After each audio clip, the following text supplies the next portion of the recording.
Want a clean heart? Want a clean heart? Gusto mo ba ng malinis na puso?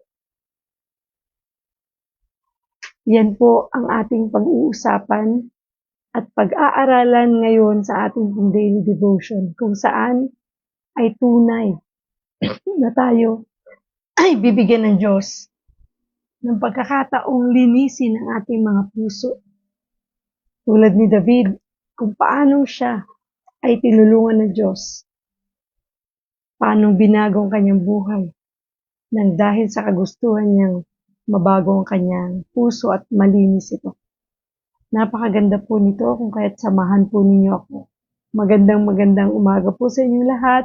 Good morning po sa inyo and welcome sa atin pong daily devotion live dito po sa ating Mags TV at sa God Loves You Facebook page. Magandang umaga po. Maging sa ating YouTube channel, good morning po sa mga nanonood dyan. Samahan po ninyo ako sapagkat napakaganda na naman ng nais na ituro ng Diyos sa atin ngayong umaga.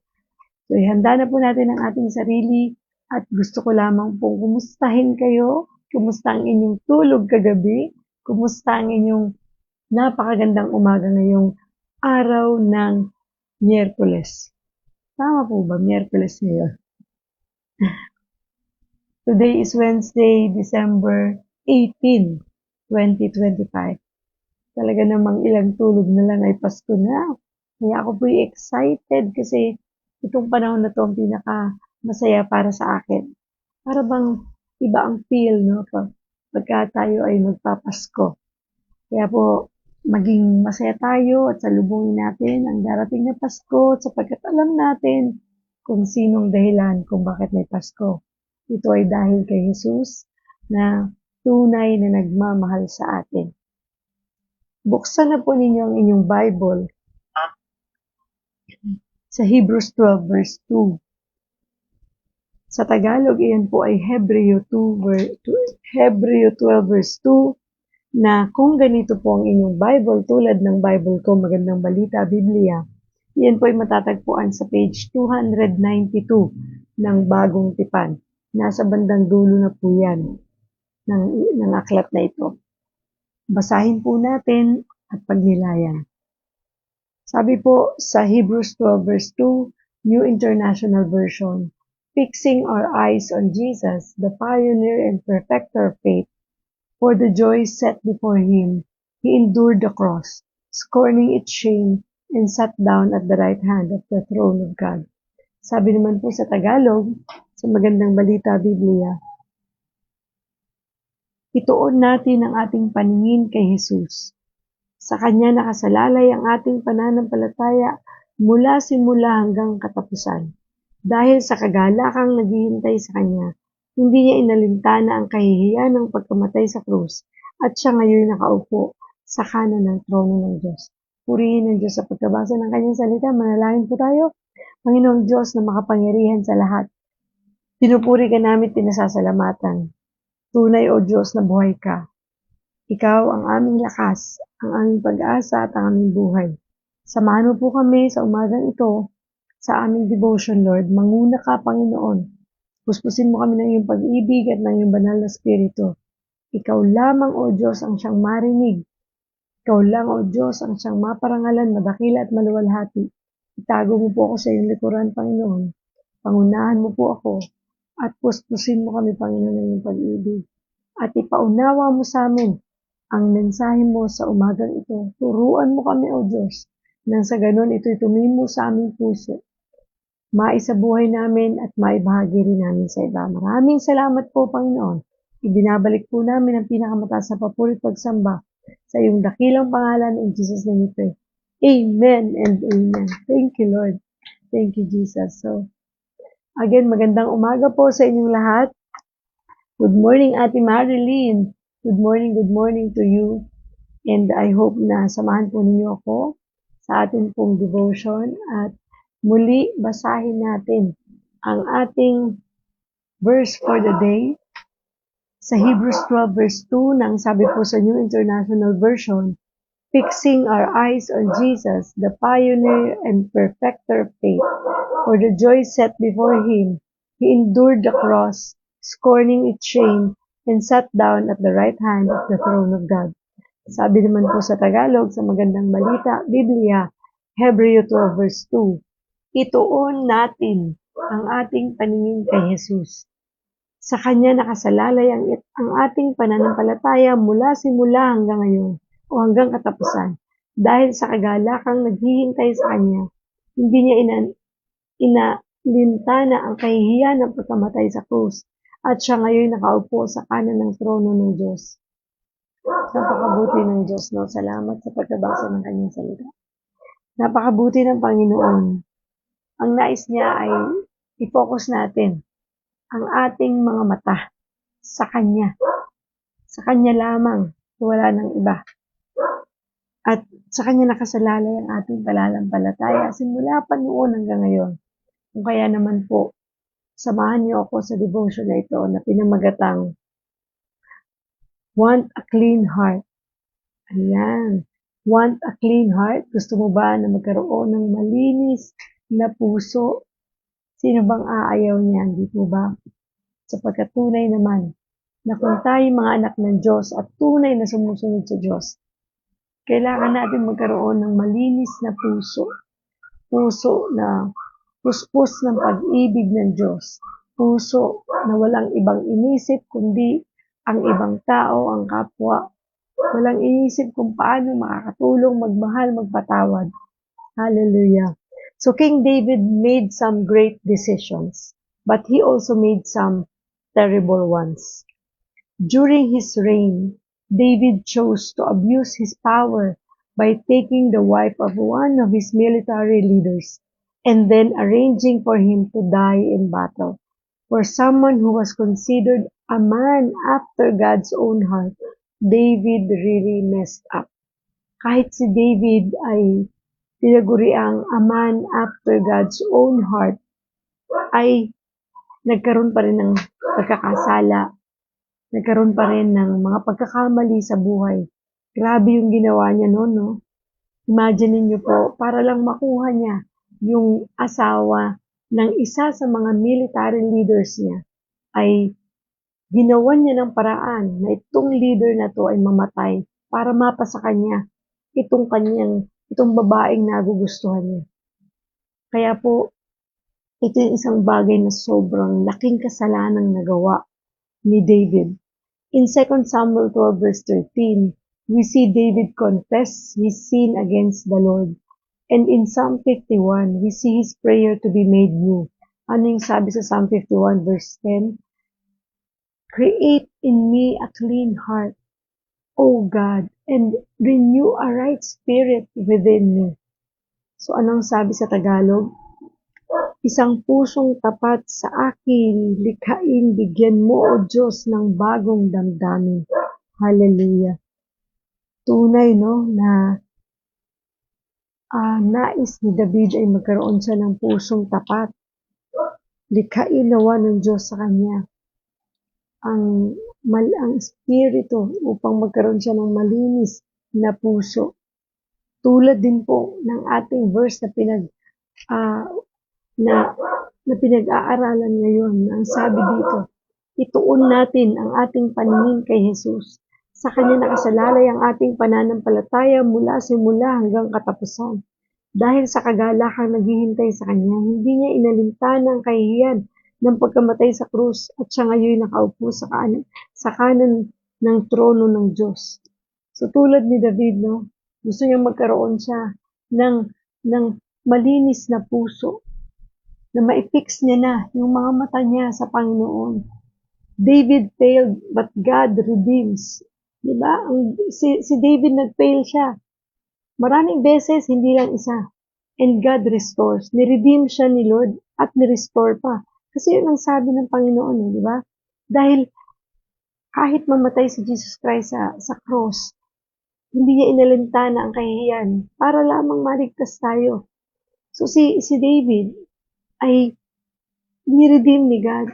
Siya ay niligtas, ni-restore sa kabila ng kanyang mga kasalanan, sa kabila ng kanyang mga pagkukulang, sa kabila ng kanyang mga decisions. Diba? And sabi nga dito, David still had to face the consequences of his decisions. But in that journey, God met him there.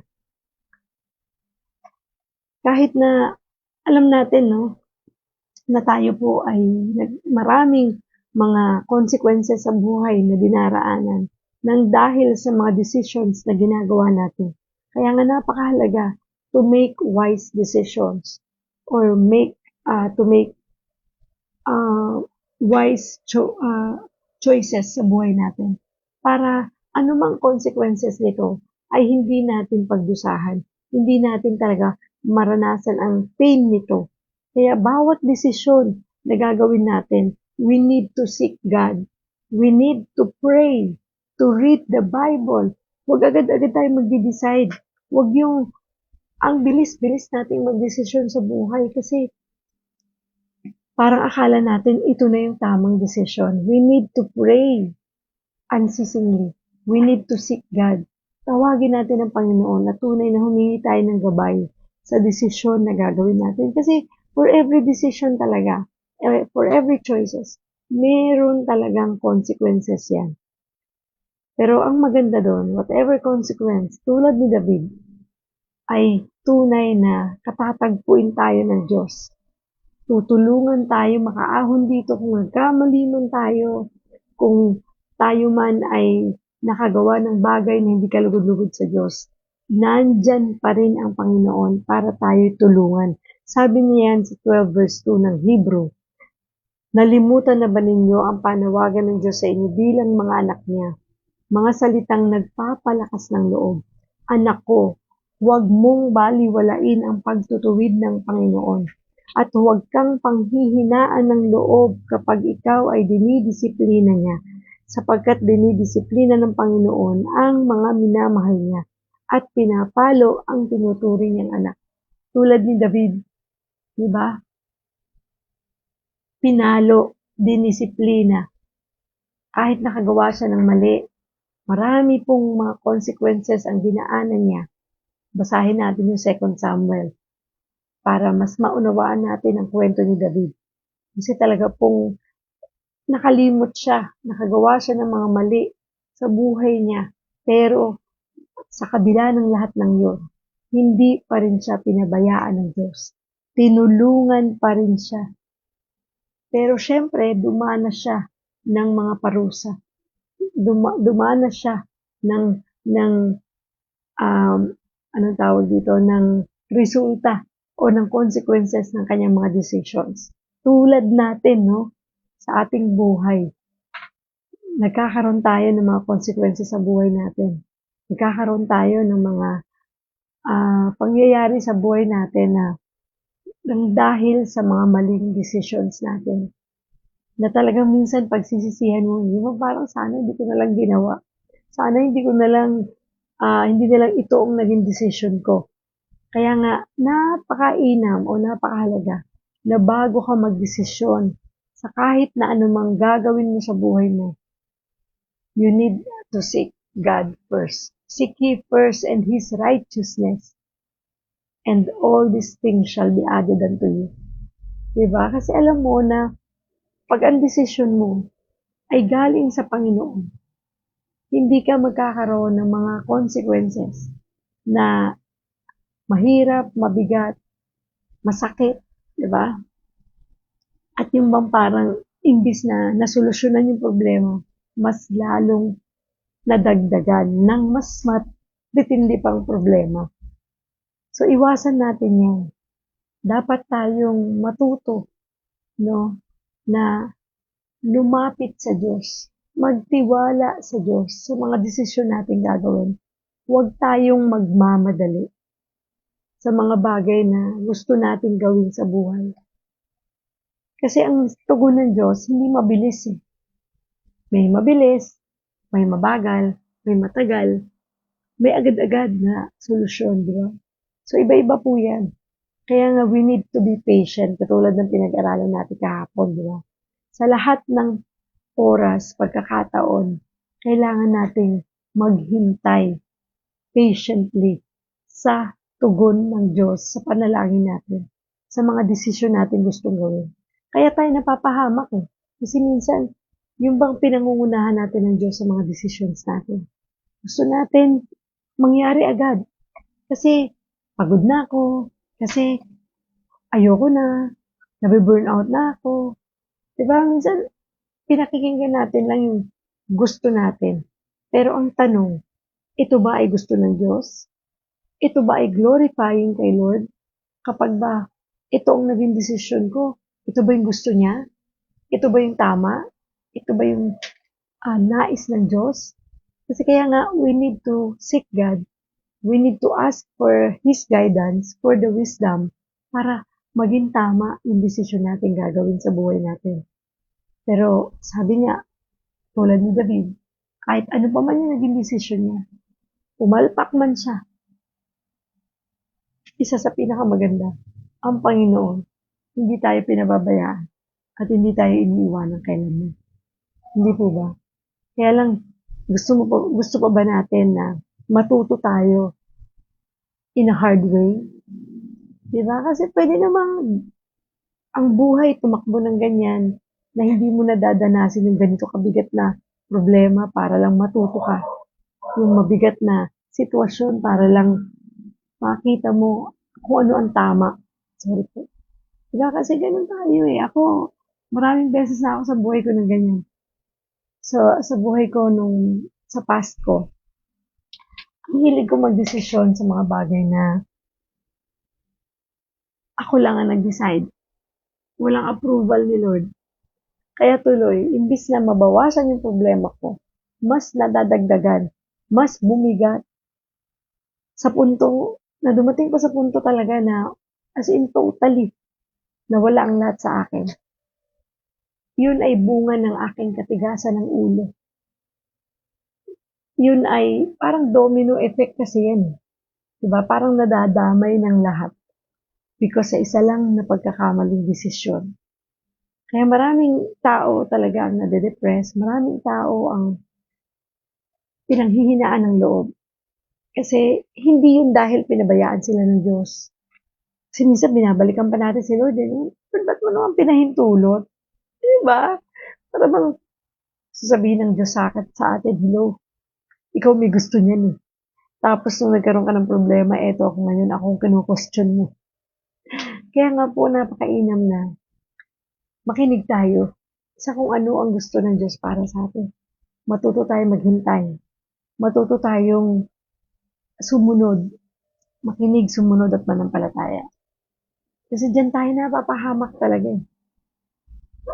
Hingin natin na magkaroon tayo ng malinis na puso. Nang sa ganon, maririnig natin palagi kung ano ang gusto ng Diyos na ipagawa sa atin. Kasi sa totoo lang po, when we seek God, every day ng buhay natin, hindi po talaga tayo magkakamali sa mga decisions natin.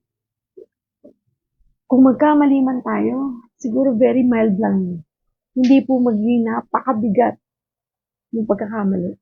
Kasi isa sa mga dahilan kung bakit tayo nagdidesisyon ng ganong kabilis sa buhay natin is because natatakot tayo. Naiinip tayo. Diba? Para bang, ayoko na. Yung ganon, ano ba talaga yung dahilan bakit tayo maayaw? Ano yung dahilan kung bakit ayaw na natin?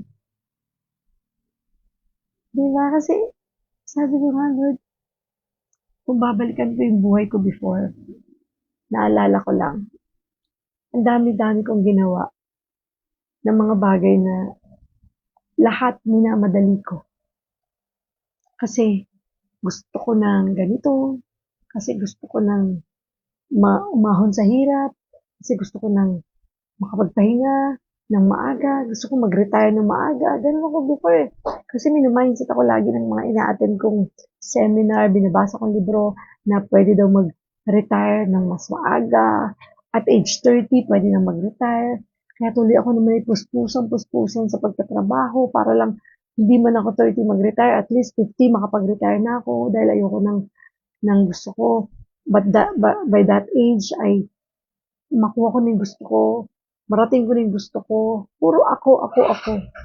Yung bang nakalimutan ko na magiging successful ako sa buhay kong ito kung lagi kong kasama ang Panginoon. Kung inuuna ko ang Panginoon.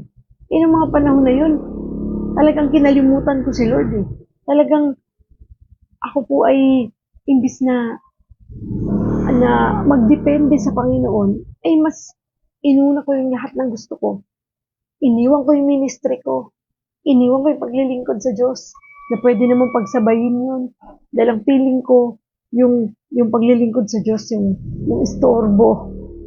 Parang iyon yung magiging istorbo sa pagtupad ng mga pangarap ko. Parang ganun. Itandaan po natin, pag wala na tayong activity sa Panginoon, pag wala na tayong fellowship, wala na tayong Bible study, wala tayong worship service na ina-attend every Sunday, hindi tayo nakakapakinig ng salita ng Diyos araw-araw, naku talagang maliligaw tayo. Magdidesisyon ka on your own. Kasi wala nang gumagabay eh. Kasi sabi nga, by hearing and hearing the word of God, doon lalong tumitibay yung pananampalataya natin. Doon lalong nagtitiwala tayo sa Diyos. Eh pagka wala na tayong activity sa Panginoon, wala na tayong ina-attend na fellowship, wala na tayong worship service na ina-attend every Sunday, katulad ko noon, talaga pong dumating ako sa time na, yung linggo, trabaho pa din.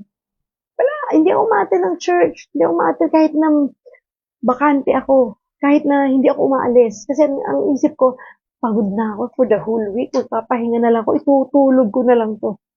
Alam mo yun, kung hindi man ko yan itutulog, sigurado nasa trabaho ako, nandyan ako sa field, nagne-network pa din ako, humahataw pa rin ako, walang linggo-linggo sa akin ng araw. Sabi ko nga, Lord, hindi ka talaga magiging successful pag gano'n ang buhay na tinahak mo eh. Kasi ang Diyos ang tunay na gumagabay. Ang Diyos ang tunay na mag-aayos ng buhay natin. Pag kinalimutan natin siya at iniwanan natin siya at hindi siya ang naging priority ng buhay natin, maniwala ka, mess up. Yung magiging magulo ang buhay mo. Magiging miserable. At talaga pong napatunayan ko yan. Kahit nga ngayon po, na-active na ako sa paglilingkod sa Lord.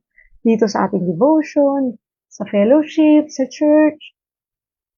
Minsan, pag wala akong devotion na ganito, na live, nakakaramdam ako panghihina eh. Di ba parang vitamins ko na po itong devotion natin every morning. Kasi nakukulangan ako. Talagang kailangan natin si Jesus Christ every day. Moment by moment.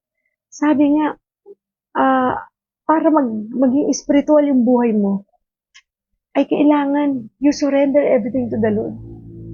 Moment by moment, you will surrender everything. Eh, paano mo gagawin yung moment by moment kung wala kang ginagawang pagsunod sa Diyos o paglilingkod sa Diyos araw-araw ng buhay mo? Paano ka magiging spiritual? Kasi maraming, akala ng iba, para maging spiritual, kailangan ikaw ay busy, kailangan ikaw ay maraming ginagawang activity sa church, kailangan ikaw ay yung puro activity lang pero wala namang pag-surrender, walang pagsunod sa Diyos, 'di ba? Kasi minsan yung paglilingkod nagiging na lang natin eh. Sorry po pero itong sinasabi ng Panginoon sa atin eh, na nagiging palamuti na lang sa buhay natin. Pero walang totoong pag-surrender. 'Di ba? Na hindi ang Diyos ang priority sa buhay natin. Na moment by moment we need to surrender. Na whether you eat or drink, do it all for the glory of God. Na lahat ng ginagawa mo dapat glorifying kay Lord. Trabaho mo, negosyo mo, paglalaba mo, pagluluto mo, paglilinis mo ng bahay, pagtrabaho mo, pagninegosyo mo, pag-aaral mo, lahat dapat you surrender everything. That is being spiritual. Kasi yun ang napakahalagang dapat na ginagawa natin nang sa ganun, tayo ay magabayan ng tama ng Diyos. Hindi tayo magkamali sa mga decisions na ginagawa natin. Kasi imagine nyo kung si David ay hindi nagpadala sa kanyang temptations, sa mga temptations, ay hindi sana siya dumanas ng napakabibigat na problema sa kanyang buhay. Yun din ang naisip ko nung binasa ko 'to kanina, sabi ko, ganito ako nun, eh. Kung hindi ako nagpadala sa sarili kong kagustuhan, hindi ako naging self-righteous, kung lahat sinurrender ko sa'yo, kung lahat ipinagpa sa Diyos ko, kung lahat ipinagkatiwala ko sa'yo, hindi ko dinanas yung mga bagay na yun. Na pwede ko namang matutunan yun sa hindi mahirap na paraan. Diba? Kasi sabi ng iba, kasi kaya ka dumaan doon kasi kailangan mo matutunan yun, eh. Eh, pwede ko yung matutunan, eh, sa hindi ganun kabigat na na paraan. 'Di ba? Kasi iyon yung paraan ko, eh. Hindi yun yung paraan ng Diyos. Kasi sa totoo lang yung mga ganung bagay, matututunan natin yun sa pag-aaral ng salita ng Diyos. Kung paano maging mabuting tao, kung paano sumunod sa Diyos. Matututunan natin yan, eh. Kasi nga, by hearing and hearing the word of God every day, doon natin matututunan lahat ng mga bagay nito. Kaya lang, minsan gusto pa talaga natin daanan yung mabigat na daan.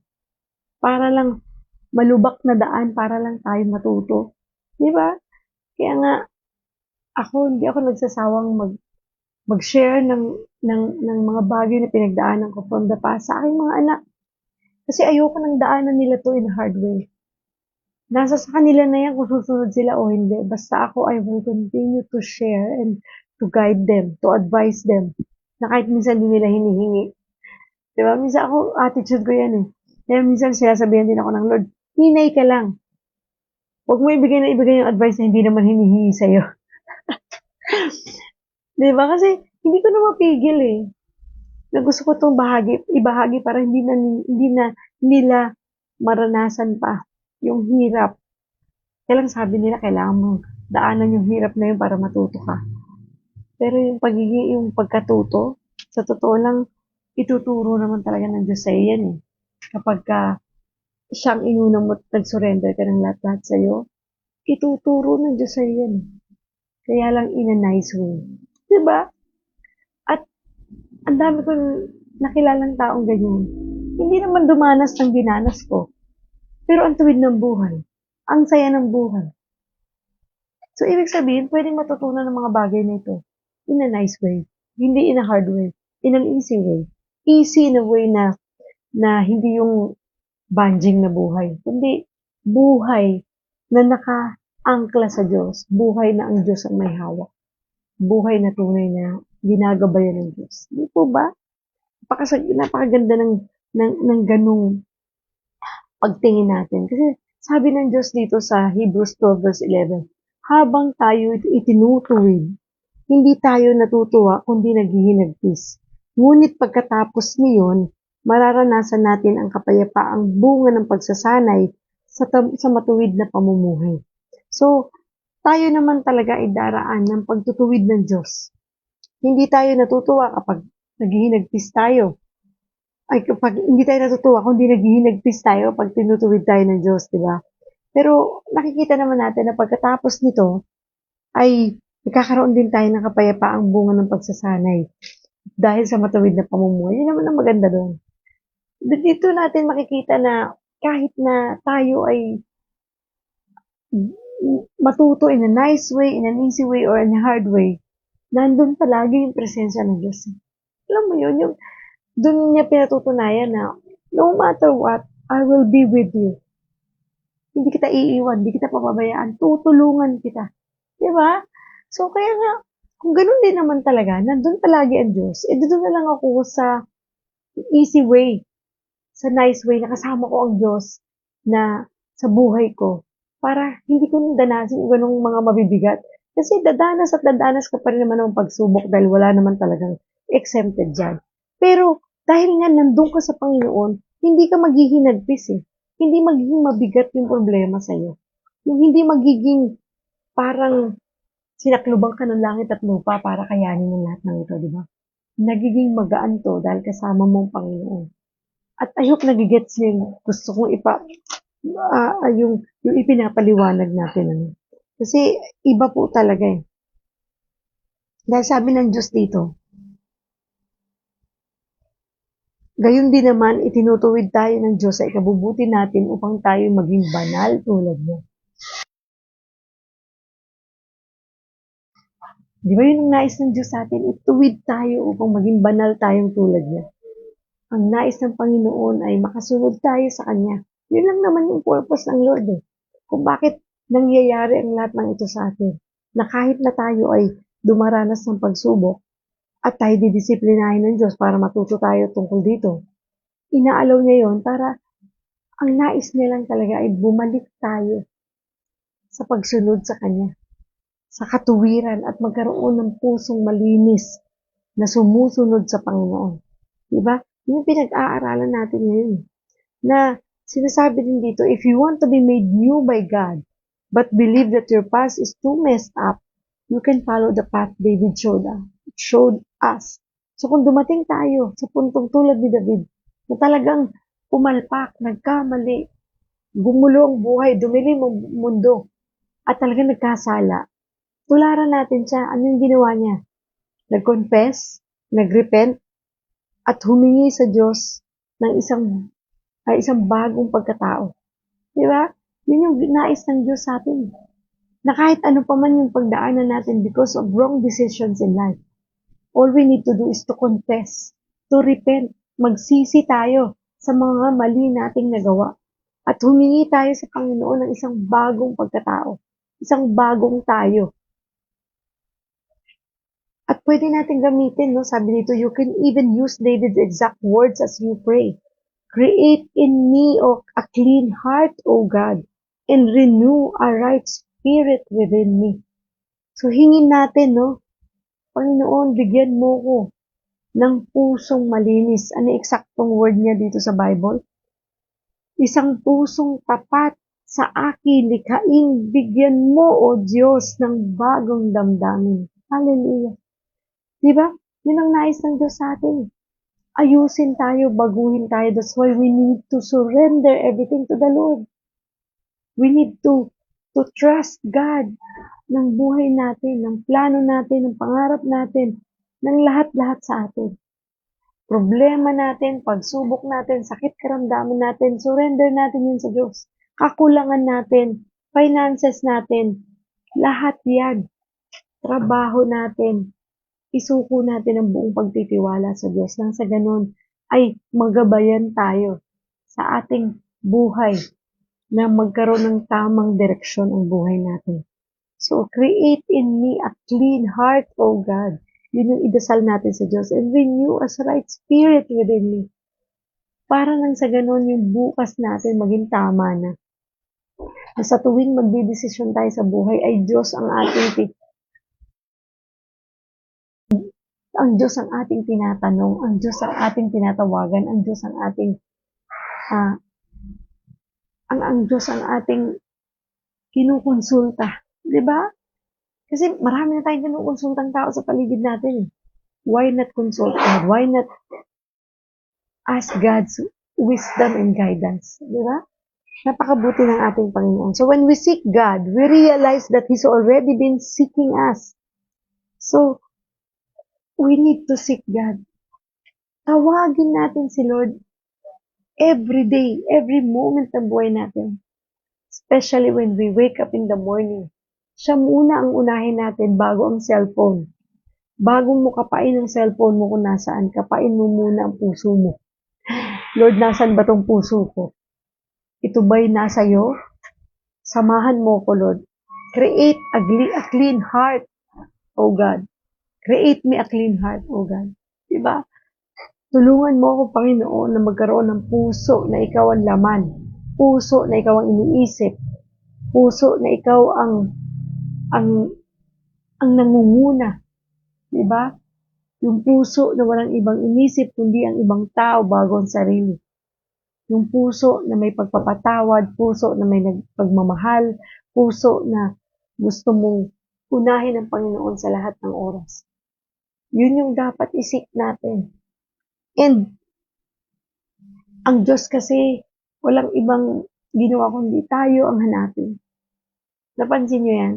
Sa kahit na anong buhay na meron tayo, laging tayo ang inuuna ng Panginoon. Gusto niya, lagi tayo ang kinakausap. Gusto niya, nandyan tayo sa tabi niya.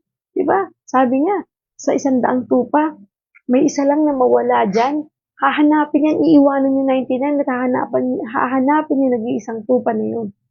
Ganon niya tayo kamahal. Kaya pag tayo napapahamak, tayo nagkakamali, tayo ay naliligaw, hinahanap tayo ng Lord. Talagang hindi tayo tinitigilan, napansin nyo? Talagang gagamit siya ng ibang tao, gagamit siya ng social media, na minsan nag-scroll ka lang, biglang parang kinakausap ka nung dumaan sa newsfeed mo, sinasabihan ka ng ganito, magbalik loob sa Diyos, about the Lord. Di ba? Nire-remind tayo ng maraming bagay kasi ganun tayo kamahal ng Panginoon. And God is faithful. He loves you and me. He can make your heart clean. In Him, you can become a new creation. Sa Kanya lang tayo magkakaroon ng buhay, isang bagong buhay kasiya-siya, kalugod-lugod. At siya lang ang pwedeng makagawa niyang baguhin ang buhay natin, wala nang iba.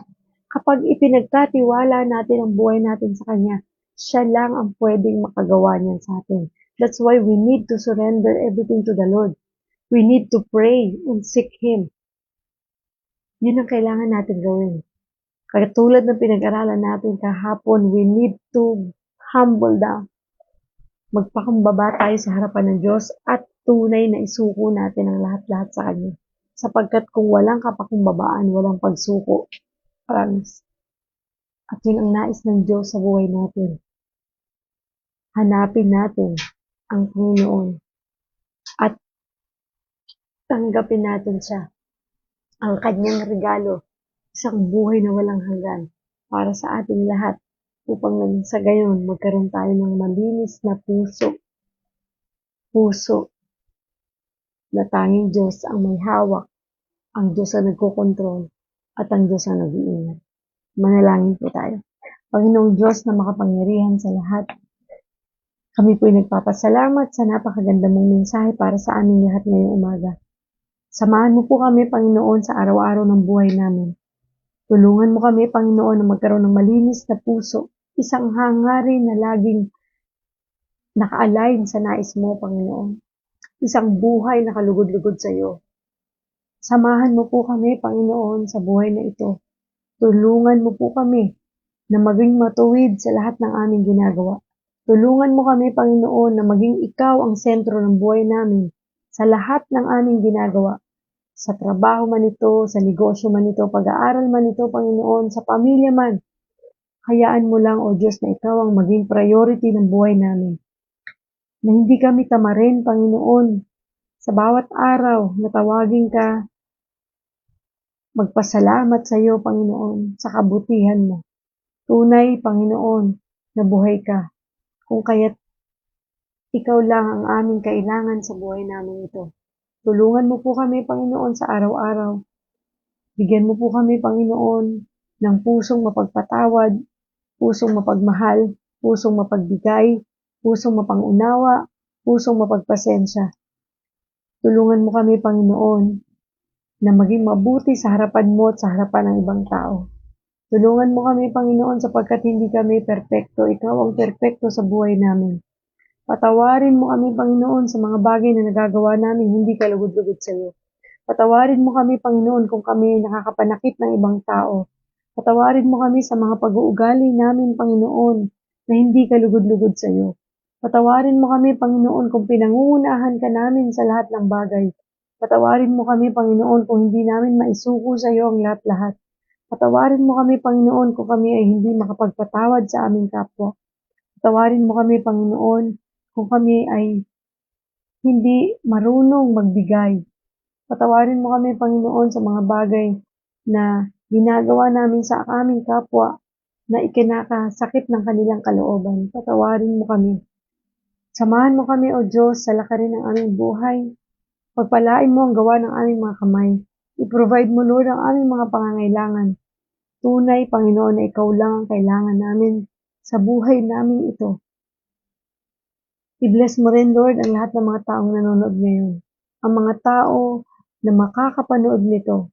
Ang mga taong tunay na naghahanap ng kalinga, Lord. Ang mga taong tunay na kailangan ka sa kanilang mga buhay. Ipadama mo ang pag-ibig mo sa kanila. Tulungan mo po sila, Lord God, na masumpungan kanila. At nawa, O Diyos, matutunan nilang aminin sila'y nagkasala, talikuran ng mga kasalanan ito at pagsisihan ng mga kasalanan ito at isuko na ang lahat-lahat sa iyo, Panginoon. At tanggapin ka, Lord, bilang Diyos at tunay nilang tagapagligtas. Maraming salamat po, Lord, sa buhay na ito. Tulungan mo kami samahan at pakaingatan mo kami sa lahat ng oras ng aming mga buhay. I-bless mo rin, Lord, ang ating Mavs TV family, ang God Loves You Movement Ministry, ang God First Christian Ministry International, ang GLU, ang Bansang Pilipinas, at ang lahat ng mga leaders ng bansang ito, maging ang mga pastors, leaders ng mga churches, Lord God, at kami ng mga lingkod mo, Panginoon, ay patuloy mong pakaingatan. Maraming salamat, Lord. We love you, Lord Jesus. We praise you, Father God. In Jesus' name we pray. Amen and amen. Maraming salamat po muli sa inyong lahat. Napakabuti ng Panginoon. Magkita-kita po tayong muli bukas. Salamat po sa mga nakiisa sa atin ngayong araw na ito. Salamat po. At sinamahan niyo ako sa devotion natin ngayong umaga. And thank you din po sa mga nanood sa ating Mavs TV. Thank you po sa inyo. Ayan, kasi naka-tune in tayo dito sa God Loves You. And I hope na, ayan, i-share and like po ninyo ang ating pong video na to para marami pong makapanood at marami ang maabot ng mabuting balita ng Panginoon. Good morning, Ate Edgy. Good morning, Ate Lucy. Jane Garbe Manatad. Good morning po sa inyo. Good morning, Ate Marilyn. Thank you for watching. Thank you, Ate Kuya Alan. Thank you po sa inyong lahat. And I hope to see you all again tomorrow, 6:30 ng umaga para po sa ating daily devotion live. Meron din po tayong 10 o'clock every morning din sa ating kwentuhang pangkalusugan naman. Yan. Yun naman po ang ating, kung ito ay spiritual wellness, yun naman ay physical wellness. At 2 o'clock naman po ay nasa Shopee Live para sa ating tindahan.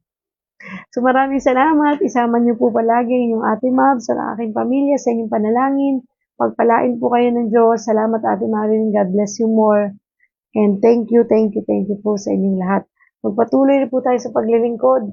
Unahin ng Panginoon sa lahat ng pagkakataon. Maraming salamat po. God bless po sa inyong lahat. Always seek God and pray to create us a clean heart. Thank you. God bless everyone. Always remember, God loves you. Bye.